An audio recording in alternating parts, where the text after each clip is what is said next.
নমস্কার বন্ধুরা, আজ এসে গেছি একটা ডিমের রেসিপি নিয়ে। ডিম তো নানান রকমভাবে আমরা খাই, সেদ্ধ করে, ভেজে বা অমলেট করেও খাই।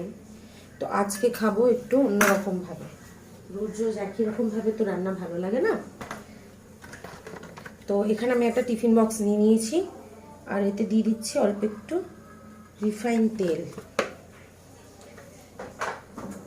তেলটাকে আমি ভালো করে গায়ের মধ্যে মাখিয়ে নেব আঙুলের সাহায্যে বা ব্রাশের সাহায্যে। এটুকু তেল মাখাবো, তাই আর ব্রাশ নিলাম না, হাতের সাহায্যেই করে নিলাম কাজটা।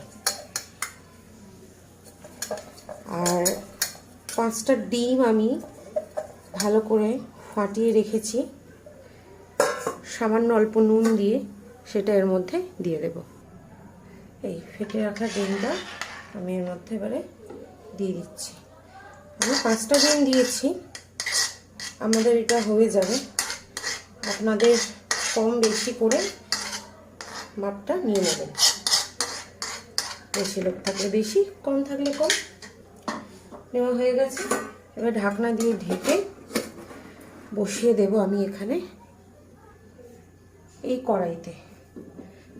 কড়ার মধ্যে আমি জল গরম করতে দিয়ে দিয়েছিলাম, এবার খালি এতে বসিয়ে দেওয়ার পালা।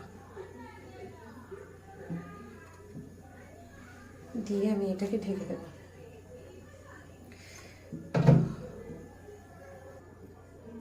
শুধু বসানো যাচ্ছিল না, তাই একটা স্ট্রেনার বসিয়ে নিলাম, নিয়ে এবার এটাকে বসিয়ে দিলাম। দিয়ে এবার একটু বেশি করে জলটা দিয়ে দেবো, ব্যাস ঢেকে দেবো, দিয়ে ফুটতে দেবো। এটাকে করে নিচ্ছে একটা মশলা। এখানে আছে গোটা জিরে, আদা, রসুন আর কিছুটা কাঁচা লঙ্কা। এবার এটাকে পেস্ট করে নেব। টিফিন বক্সটা খুলে ঠান্ডা করে নিয়েছি, নিয়ে এবার আমি এটাকে ছুরির সাহায্যে বের করে নিচ্ছি ডিমটাকে। এইভাবে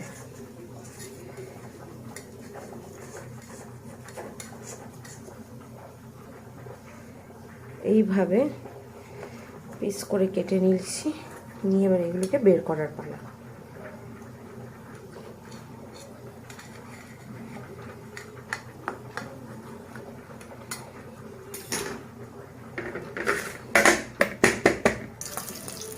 গরম হয়ে গেছে, ভেজে নেবো কটা।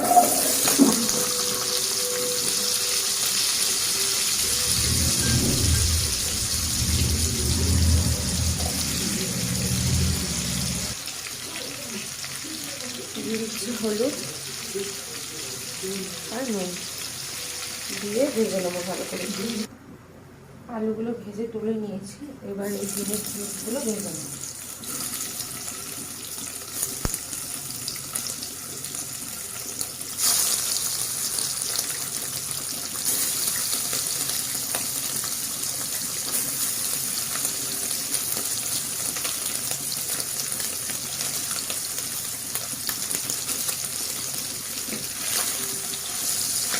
একটু উল্টে পাল্টে ভেজে নিই, তুলে নেবো এগুলোকে, নিয়ে বাকি রান্নাটা করবো।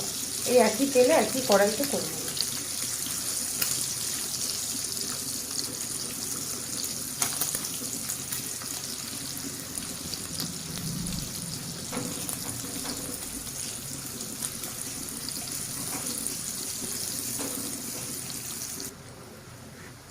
কিউবগুলো ভাজা হয়ে গেছে, এবার তুলে নিচ্ছি। দেখতে অনেকটা পনিরের মতো হয়েছে না বন্ধুরা?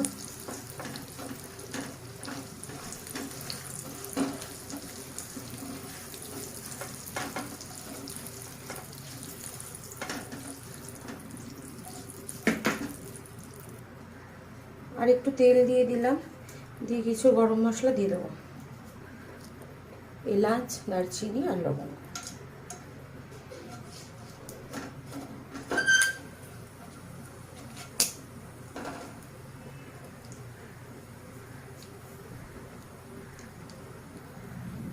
দিয়ে দিচ্ছি চপ করে রাখা পেঁয়াজ।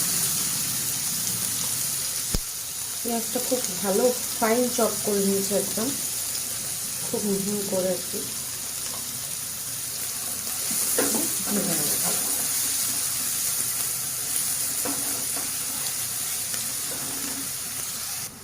দিয়ে দিচ্ছি একটা টুকরো করে রাখা টমেটো।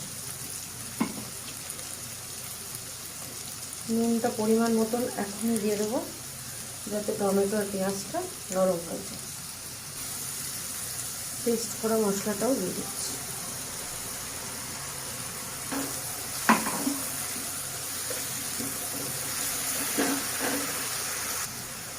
আর দিয়ে দেবো হলুদ গুঁড়ো আর লঙ্কা গুঁড়ো। যেহেতু গোটা জিরে আমি মশলার সাথে পেস্ট করে দিয়েছি, তাই আর গুঁড়ো জিরে দেবো না। যে যেমন ঝাল খান সেই অনুযায়ী ঝালটা দেবেন অবশ্যই। মশলাটা খুব ভালোভাবে কষানো হয়ে গেছে। এই হচ্ছে এবারে ভেজে রাখা আলু, আর এর সাথে দিয়ে দেবো আমি ডিমটা যে উঠে নিয়ে কিছুটা ডিমের পুরো, মানে যে টিফিন বক্স থেকে ডিমটা তুলেছিলাম সেই টিফিন বক্সের নিচে কিছু লেগে থাকা ডিমের পুরো ভালো করে এবার এটাকে কষিয়ে নেব সব একসাথে।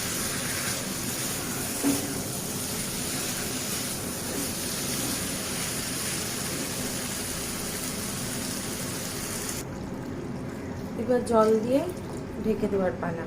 যে যেমন ঝোল খাবেন বা গ্রেভি খাবেন সেই সেরকম অনুযায়ী জল দেবেন।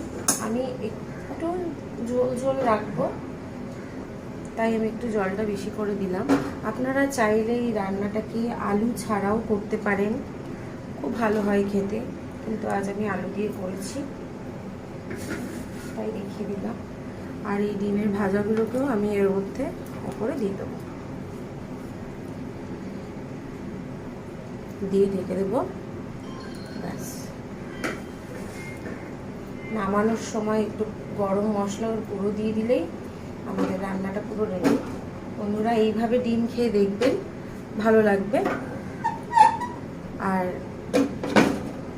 আজকের মতন এখানেই ভিডিওটা শেষ করছি। আসবো আবার একদিন অন্য কোনো ভিডিও নিয়ে। ধন্যবাদ সবাইকে। দেখুন বন্ধুরা কেমন ফুলে গিয়ে বেশ সুন্দর দেখতে হয়ে গেছে আমার এগ পানির। এই দেখুন, দেখতে পাচ্ছেন কেমন ফুলে গেছে, ঝোল ঢুকে গিয়ে ওর ভিতরে একেবারে ফুলে উঠেছে। এবার দিয়ে দিই একটু গরম মশলা।